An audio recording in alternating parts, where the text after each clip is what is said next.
Bonjour à tous, bienvenue sur ma chaîne YouTube Jouer Chess. N'hésitez pas de vous abonner et liker mes vidéos. Aujourd'hui, je vais vous faire le cours sur l'initiation au jeu d'échecs. On va commencer par la présentation du jeu jusqu'à l'échec et mat. C'est quoi le jeu d'échecs? C'est un jeu de stratégie qui se joue entre deux adversaires. L'un joue en blanc et l'autre joue en noir. Ce jeu se compose d'un plateau, comme vous le voyez ici, qu'on appelle un échiquier. Et on a aussi des pièces blanches et des pièces noires. Je vais commencer par vous présenter l'échiquier. Je vais enlever toutes mes pièces. J'enlève les pièces blanches et j'enlève les pièces noires. Maintenant, si vous voyez bien, on a l'échiquier. Cet échiquier se compose de quoi? On a des petits carreaux. Ces petits carreaux, on les appelle des cases. Comme vous voyez ici, on a des cases claires qu'on appelle des cases blanches et des cases foncées qu'on appelle des cases noires. On a en tout 64 cases. C'est 8 fois 8. On a 32 cases noires et on a 32 cases blanches. Vous remarquez aussi que sur l'échiquier, on a des chiffres de 1 jusqu'à 8 et de lettres. Si vous voyez ici, on a des lettres de A jusqu'à H. Qu'est-ce qu'ils représentent, les chiffres? Les chiffres représentent des lignes qu'on appelle des rangées. On a de la rangée 1 jusqu'à la rangée 8. On a, les lettres représentent les colonnes. Par exemple, ici, on a la colonne A, la colonne B, jusqu'à la colonne H. Donc, on a 8 rangées et 8 colonnes. On a aussi des diagonales. Regardez, on a des diagonales noires. Et on a des diagonales blanches. À quoi sert maintenant les chiffres et les lettres? Je ne sais pas si vous avez remarqué dans les parties d'échecs, les joueurs notent leurs parties. Donc, pour noter les parties, il leur faut des symboles, des chiffres et des lettres. On a par exemple, chaque case, elle a son nom. Si je viens ici par exemple, je suis sur quelle colonne? Je suis sur la colonne D. Et c'est sur quelle rangée? Je suis sur la 4e rangée. Donc, cette case s'appelle D4. Si je viens ici par exemple, je suis sur la colonne A et la rangée 1. Donc, c'est la case A1. On commence toujours par le nom de la colonne, puis la rangée. Donc, la lettre, puis le chiffre.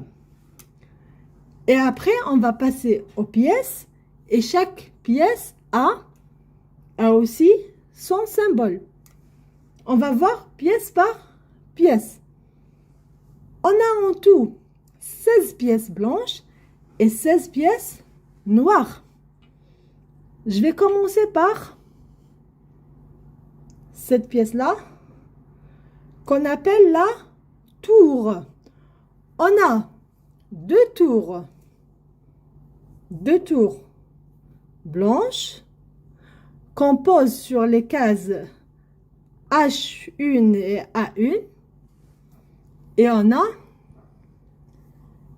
les tours noires qui sont comme là, on les pose sur les cases H8 et A8.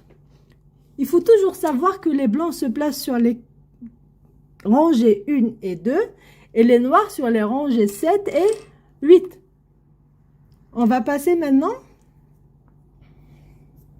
On a les cavaliers. Les cavaliers viennent juste après les tours. Un en G1 et un en B1. On a deux cavaliers blancs. Puis les cavaliers noirs.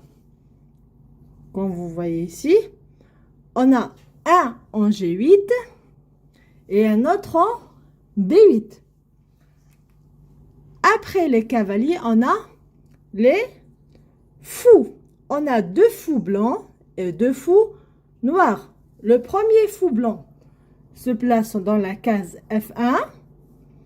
Le deuxième fou blanc se place dans la case C1. Maintenant, on va passer au fou noir. Le premier se place dans la case F8 et le deuxième dans la case C8.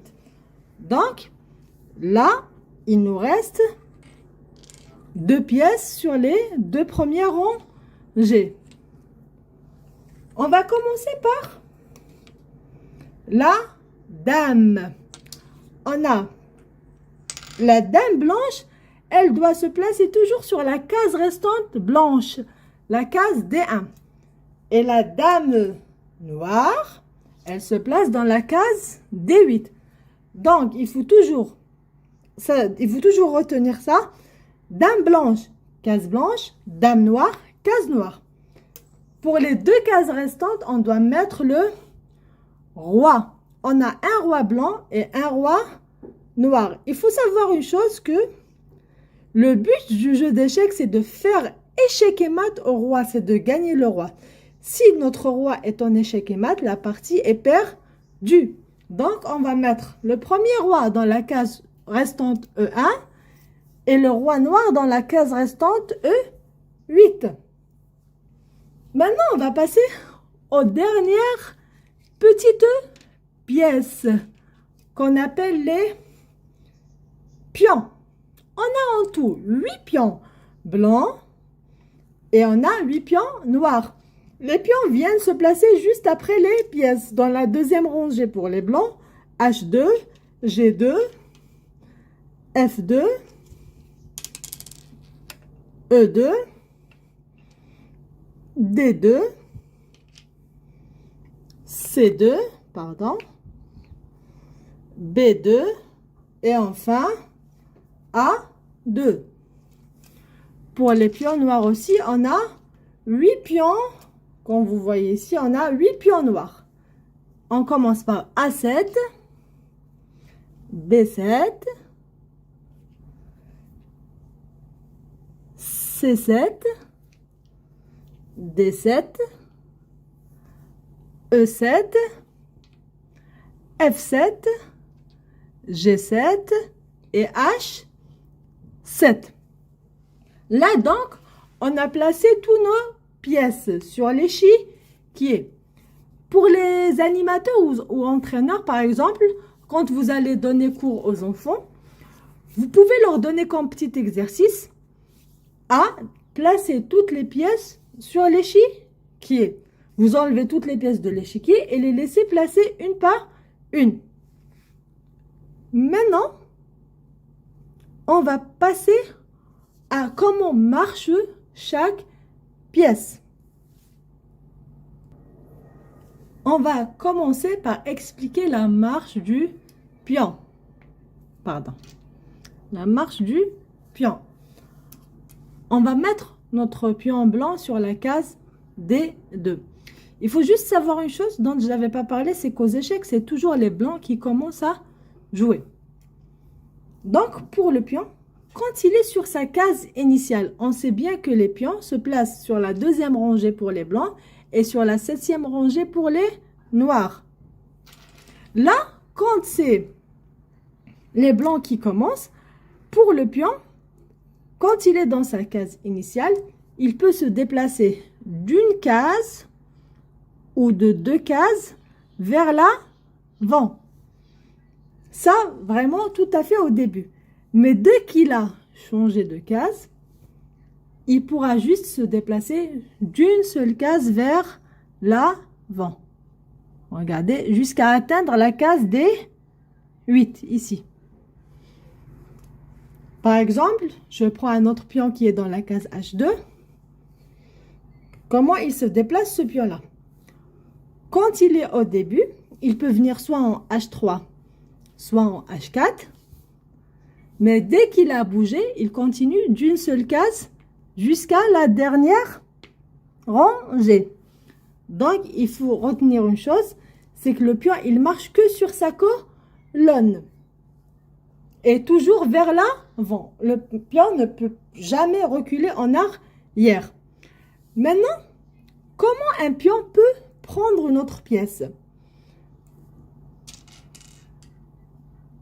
Je vais vous expliquer.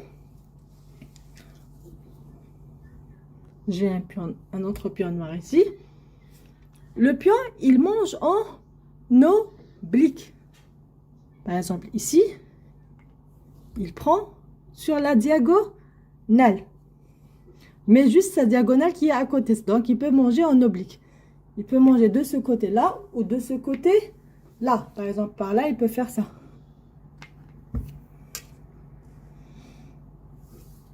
Donc, si je répète bien, le pion marche qu'en avant.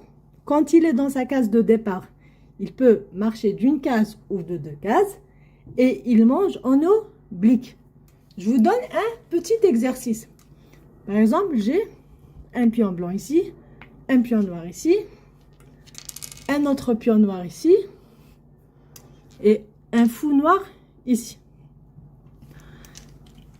D'après vous, combien de pions ou de pièces peut manger le pion blanc? 5 secondes de réflexion. Je vous dis qu'il pourra prendre qu'un seul pion. Pourquoi? Est-ce qu'il peut prendre le fou? Vous me dites oui, le fou il est en oblique que le pion blanc. Le fou il est sur la même diagonale et sur une seule case. Mais il ne pourra pas le prendre parce qu'on a bien dit que le pion ne peut jamais reculer en arrière. Il fait qu'avancer. Est-ce qu'il peut prendre ce pion? C'est vrai qu'ils sont sur la même diagonale, mais il peut pas le prendre parce qu'il n'est pas directement sur la case suivante. Donc, il pourra prendre que le pion qui est en G3. Vous pouvez donner aussi un autre exercice sur le déplacement des pions pour vos joueurs. Par exemple, j'ai le pion qui est en G2. En combien de cases ou bien en combien de déplacements peut jouer le pion qui est en G2 pour arriver en G8 de la façon la plus rapide? Il y a vos joueurs qui peuvent vous dire en 6 déplacements et un autre peut vous dire en 5 déplacements. Mais qui a raison? Pour moi, c'est celui qui dit de 5 déplacements parce qu'il ne faut jamais oublier que le pion peut sauter de 2 cases. Donc 1, 2, 3, 4, 5.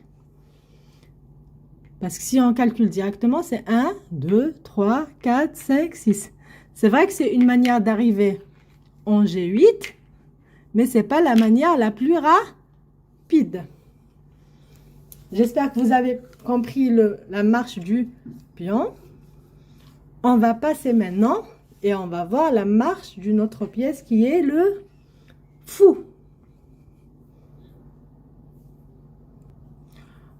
On a bien dit qu'on a deux fous. Un fou qui se trouve dans les diagonales blanches. Au début, il est en F1. Et un autre fou qui se trouve dans les diagonales noires, qui est en C1. Dans une case noire, pardon. Comment il se déplace le fou? Le fou se déplace en diagonale. Regardez bien. Là, le fou, par exemple, ici, il peut venir jusque là. Celui qui est en case blanche. Et il peut venir jusque là. Cet autre fou, il peut faire ça et il peut faire ça. Il peut marcher sur la diagonale des cases noires. Une chose qu'il faut savoir, c'est que le fou ne peut jamais sauter sur une autre pièce. Par exemple, celui-là, il ne peut jamais faire ça. Ça, c'est par rapport au fou. Maintenant, comment le fou mange d'autres pièces? Comment il capture d'autres pièces?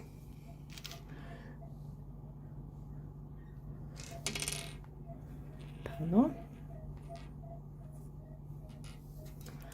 le fou, il capture de la même manière qu'il se déplace. Par exemple, j'ai mon fou là, il peut venir, il peut prendre ce pion.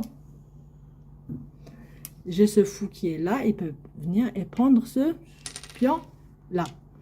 Donc, si je vous fais un petit exercice, j'ai un fou qui se trouve ici. Hop. Ça, c'est des petits exercices que vous pouvez donner à vos joueurs quand vous faites cours d'échecs. Par exemple, ici. Combien de pions peut capturer le fou blanc? Là, on peut capturer que 2. Pourquoi? On peut capturer celui-là, le pion qui est en B2 parce qu'il se retrouve sur son chemin, sur sa diagonale. On peut capturer le pion qui est en F6, mais on ne peut pas capturer le pion qui est en B3 parce qu'ils ne sont pas dans la même couleur, dans la même case, et ce n'est pas sur la même diagonale.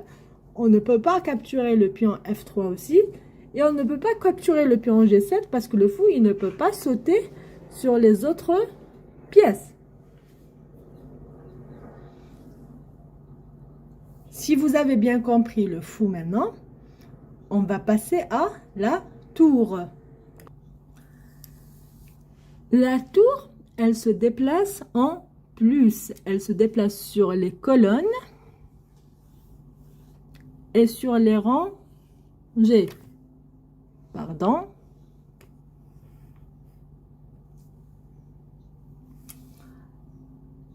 Par exemple, j'ai une tour qui est en A1. Je vous dis dans combien de cases cette tour, elle peut se déplacer. Regardez bien, elle peut faire 1, 2, 3, 4, 5, 6, 7. Elle peut venir ici, ici, ici, là, jusque là. Là, c'est pour les colonnes. Et combien de cases par là? 1, 2, 3, 4, 5, 6, 7. Donc, elle peut se déplacer dans 14 cases. Là, c'est en rangée. Et de l'autre côté, c'est en colonne. Comment elle capture la tour? La tour, elle capture comme elle se déplace. Regardez bien. Cette tour, elle peut capturer ce fou noir. Maintenant, vous pouvez faire aussi un autre petit exercice pour les enfants. Je prends la tour qui est là. Je vais mettre un fou ici. Un pion ici. Un cavalier ici. Et un fou ici. D'après vous, combien de pièces peut capturer la tour blanche? Est-ce qu'elle peut capturer ce fou? Non. Pourquoi? Ils sont de la même couleur. Est-ce qu'elle peut capturer ce cavalier? Non, parce que la tour, elle ne peut pas sauter sur les autres pièces. Est-ce qu'elle peut capturer ce pion? Non, parce qu'il se trouve en diagonale. Maintenant, est-ce qu'elle peut capturer ce fou? Oui, parce qu'il est sur la même colonne. Donc, la tour blanche peut capturer que le fou en A6. On va passer maintenant à la dame. Pour la dame, elle se déplace comme la tour et le fou. Ça veut dire quoi? Elle peut se déplacer sur les rangées et sur les colonnes comme la tour. Et elle peut se déplacer aussi sur les diagonales comme le fou. Donc, la dame, c'est l'une des pièces les plus importantes parce qu'elle se déplace sur plusieurs cases. Par exemple, on a la dame qui est en A1. Elle peut venir jusqu'en H1, comme ça. Et elle peut partir jusqu'en A8. Comme elle peut partir jusqu'en H8. Regardez bien. Donc là, la dame, c'est l'une des pièces qui marche sur plusieurs cases. Comment elle capture la dame? La dame capture comme elle marche. Elle peut capturer en diagonale, comme le fou, ou elle peut capturer en rangée, comme la tour.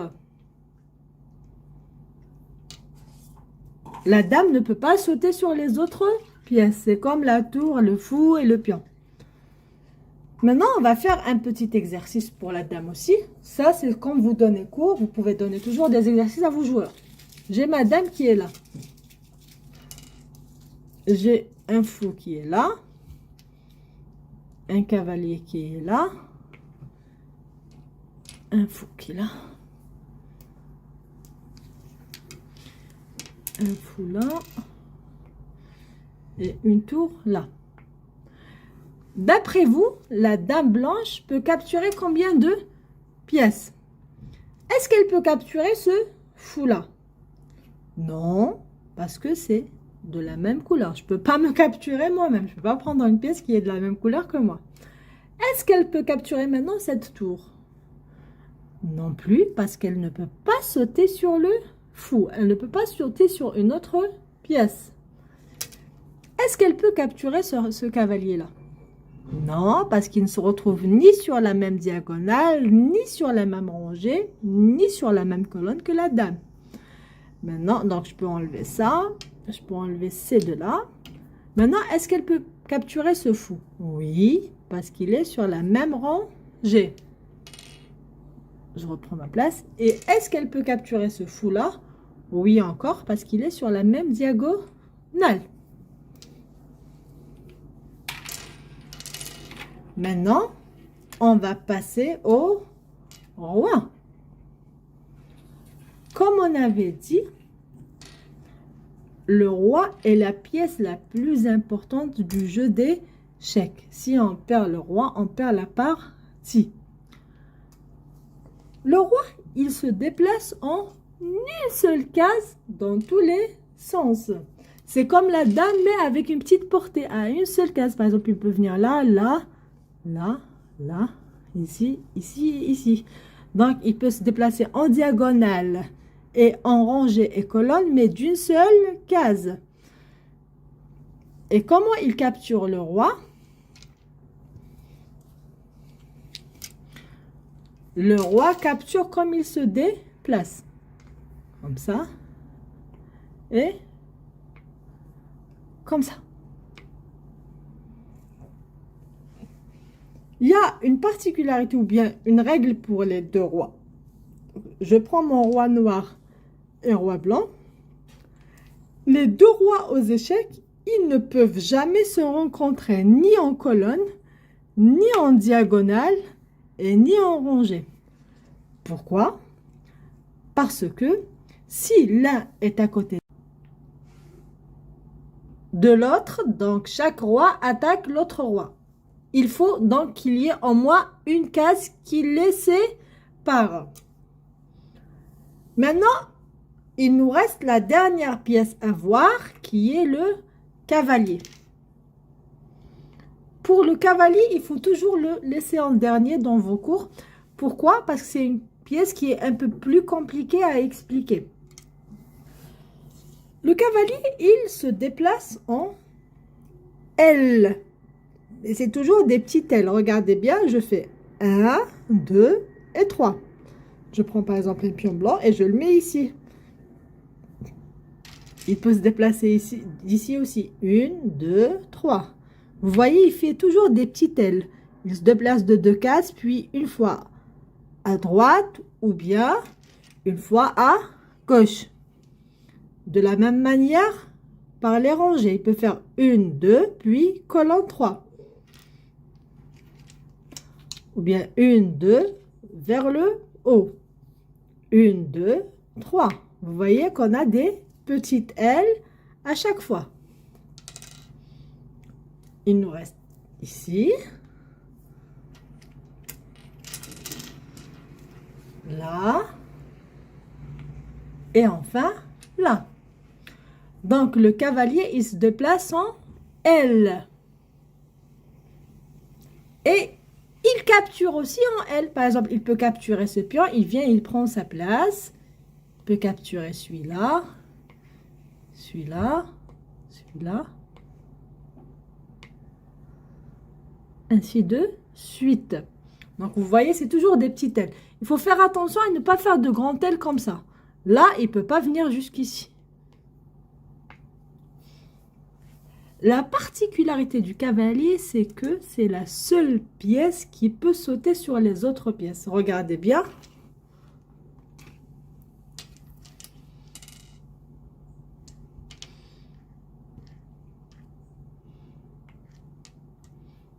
Par exemple, il peut venir d'ici jusque là, même s'il y a des pièces qui dérangent. Par exemple, au début de partie, j'ai ça. Regardez bien. J'ai mon cavalier qui est là. Donc, je peux venir là ou là. Je peux sauter sur les autres pièces.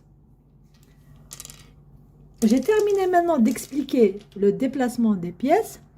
Je vais vous en parler des valeurs des pièces. Mon prochain cours, c'est la valeur des pièces. On va commencer par le petit pion. Le pion, sa valeur est 1 point. Attention, le pion, il est très important. Il ne faut jamais le sacrifier juste comme ça. Parce que quand il va arriver à la dernière rangée, on va voir dans notre prochain cours, il sera beaucoup plus fort. Même s'il a un petit point, mais faites attention à lui. On a le fou et le cavalier. Ils ont tous les deux 3 points. Mais leur valeur, ça dépend de leur position dans la partie. Des fois, elle peut changer. Des fois, on a un fou qui est plus fort et un cavalier qui est plus fort. Un fou qui est plus fort, mais un cavalier qui est meilleur. Pourquoi? Le cavalier, par exemple, comme il saute sur les autres cases, donc il peut se déplacer. Mais des fois, on a par exemple ici, je vous donne un exemple.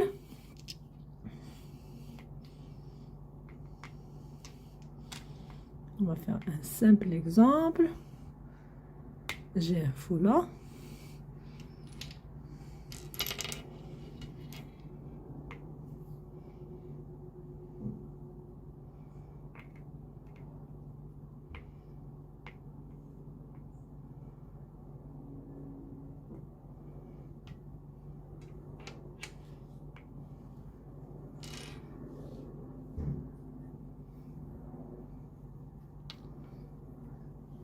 On va prendre un fou qui est là.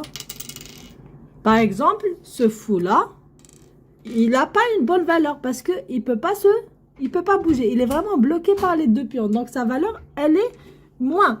Tout dépend de la position de la pièce dans l'échiquier. Ce fou-là, il est beaucoup plus fort parce qu'il a plus d'espace pour se déplacer. On va passer maintenant à la tour. La tour, elle a 5 points. La dame, elle a 10 points. Enfin, le roi, sa valeur, c'est la partie.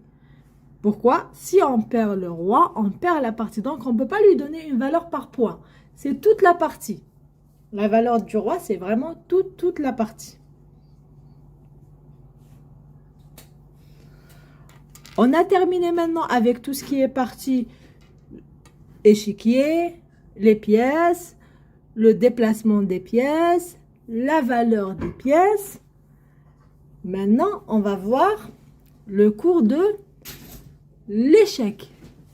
Ça veut dire quoi un échec au roi? J'ai un roi blanc qui est ici.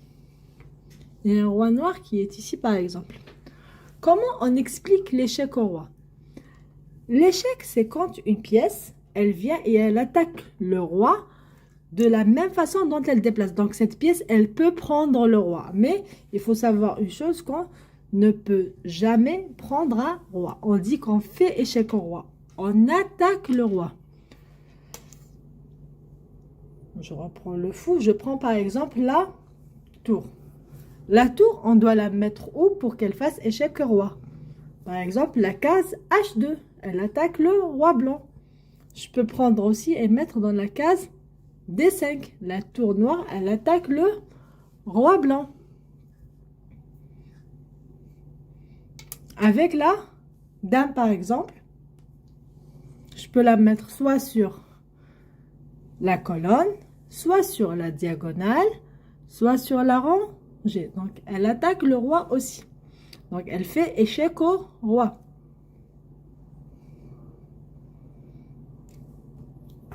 Maintenant, on va voir avec le cavalier. Ici, le cavalier, il peut capturer le roi. C'est quelque chose qu'on ne peut pas faire, mais c'est qu'il fait échec au roi. On attaque le roi avec le cavalier.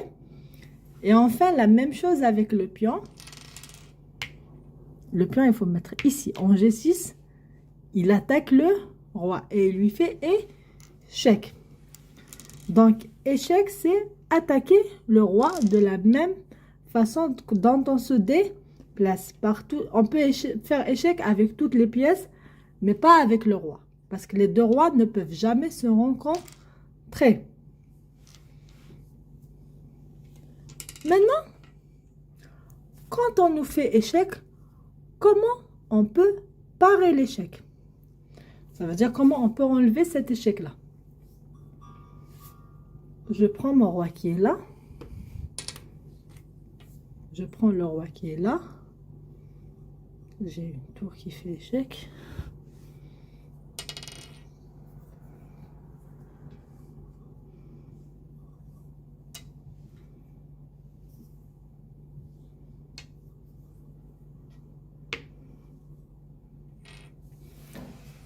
Regardez bien cette position.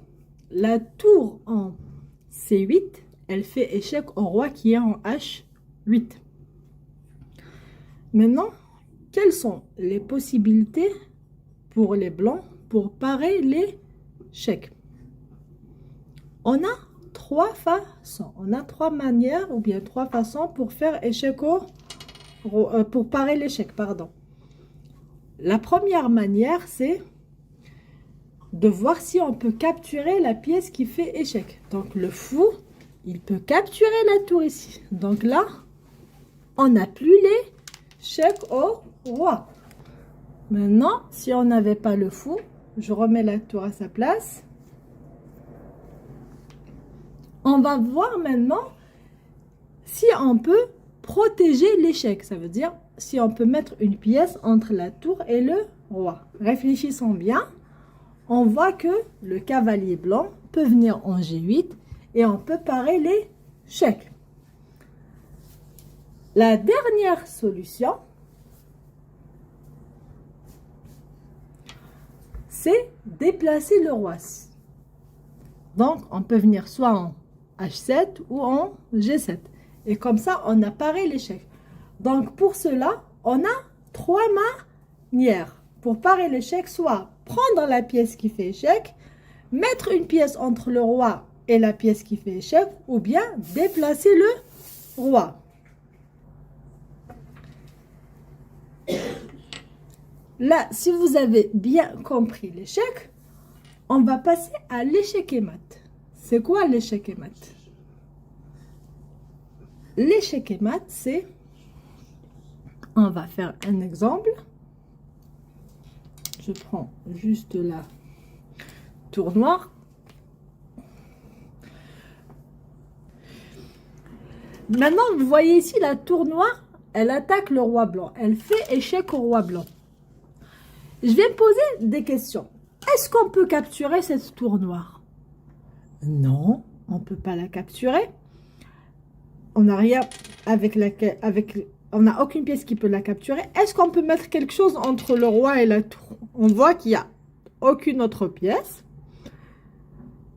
Maintenant, est-ce que le roi blanc peut se déplacer? C'est la bonne question. Est-ce que le roi peut venir ici? Non, parce que les deux rois ne peuvent pas se rencontrer. Le roi blanc attaque le roi noir et le roi noir attaque le roi blanc. En G7, non plus. Les deux rois ne peuvent pas se rencontrer en diagonale. Si je viens en G8, la tour noire attaque toujours le roi blanc. Donc, c'est un échec et mat. Un échec et mat, c'est quoi? C'est quand le roi est en échec, il peut ni se ni prendre la pièce qui fait échec, ni parer l'échec, ni déplacer le roi. Donc, c'est un échec et mat. Je vous donne 2 ou 3 autres exemples sur l'échec et mat. Et après, dans d'autres vidéos, on va faire des exercices. Hop.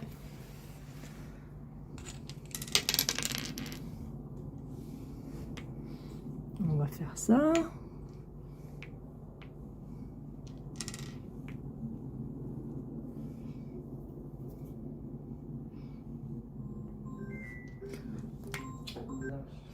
Ici, la dame blanche, elle attaque le roi noir. Est-ce qu'on peut venir ici? Non, parce qu'il y a échec avec la dame. Est-ce qu'on peut venir en F8? Non, parce qu'il y a échec avec la dame.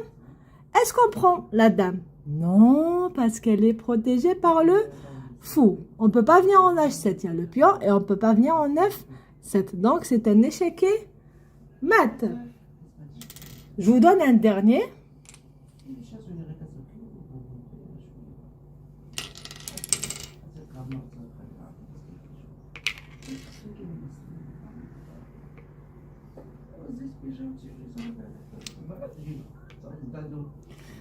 Là, le cavalier blanc attaque le roi noir.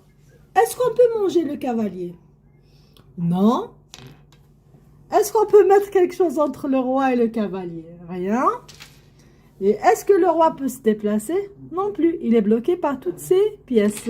Pardon. Donc, c'est un échec et mat.